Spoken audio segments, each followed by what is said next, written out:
you have flooring, you have cabinets, you have countertops. Needless to say, we're in a kitchen vignette right now. What are customers buying right now? Are they doing the whole house? Because I'm guessing they're not going to be taking the vacations that they thought they were going to be taking. And since they've been at home for so long, I'm guessing they're fixing up a good portion of their home. Is that right? You finally made a right guess, Steve. What I would tell you Well, that's because we're not at the racetrack. Yeah, that's correct. But we will be shortly, hopefully.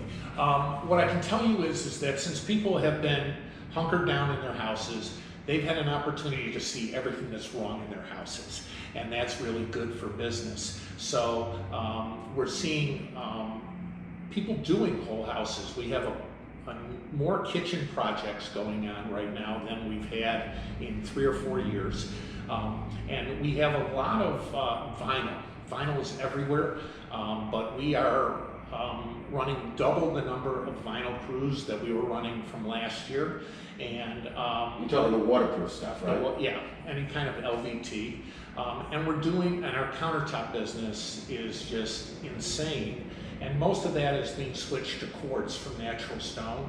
It's, I'd say almost 60 to 70% of our business is in quartz as opposed to quartzite or marble or granite. Our customers want a high-end look. They don't want a lot of maintenance. And that's been working out really well. The other thing that I think really helps us is that we sell a variety of products. It's not just carpet, it's not just the floor.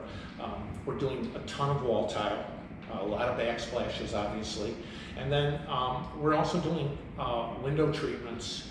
It's incredible, the average ticket in window treatments, especially because now of all the motorized window treatments, is really pretty great. And the margins are totally acceptable and there's no inventory commitment for that. Countertops is a huge growing portion of our business. People are going to quartz, like I said, and and they can come here and get all of that. Customers like that. They don't want to be driving around shopping right now. They want to feel safe and secure.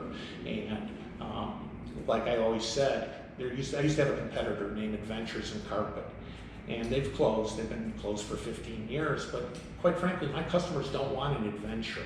They want safety and security when they're buying, and I think we provide them that. And that message is consistent from all my salespeople, and we really try to, walk the walk and talk the talk.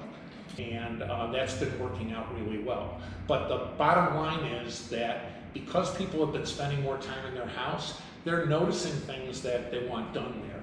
And obviously they can get them done here. What has changed about business that you believe will be permanent? The middle is gone. Clearly, we are a high-end retailer, and we do very well with wool, and as far as carpet goes, we do very well with higher-end materials. We do fine also with what I would call the base grade materials.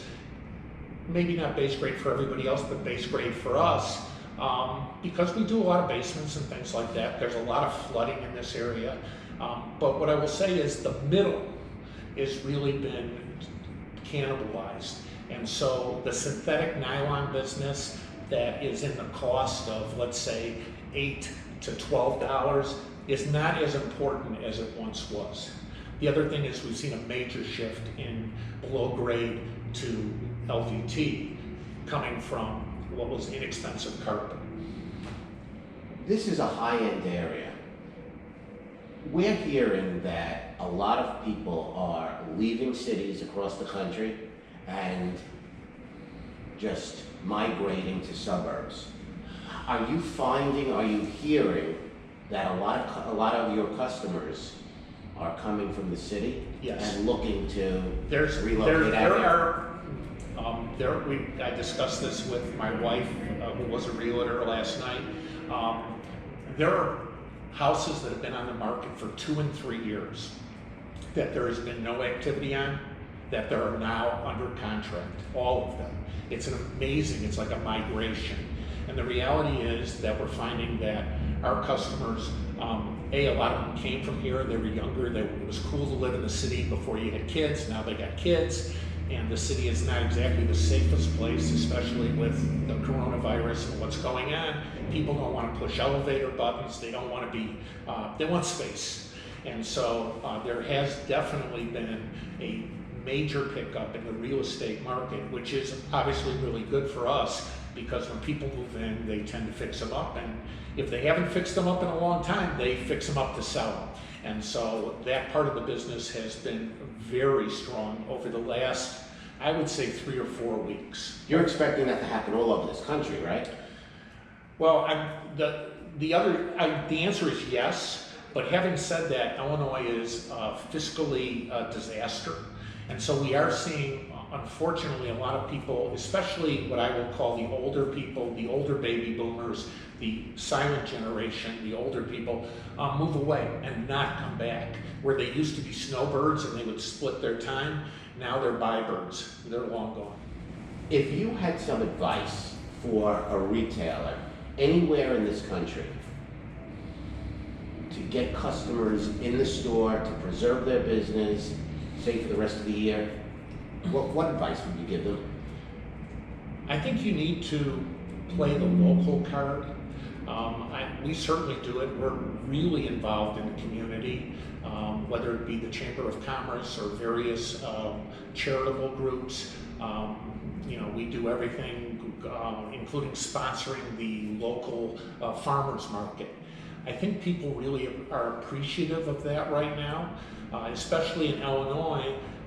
People are concerned about businesses that are closing and property values and taxes and all those things. And it resonates with people that have long-standing here that they need to shop local because we're the people that are supporting the community. Steve, thank you. This has been Retail Recovery Across America.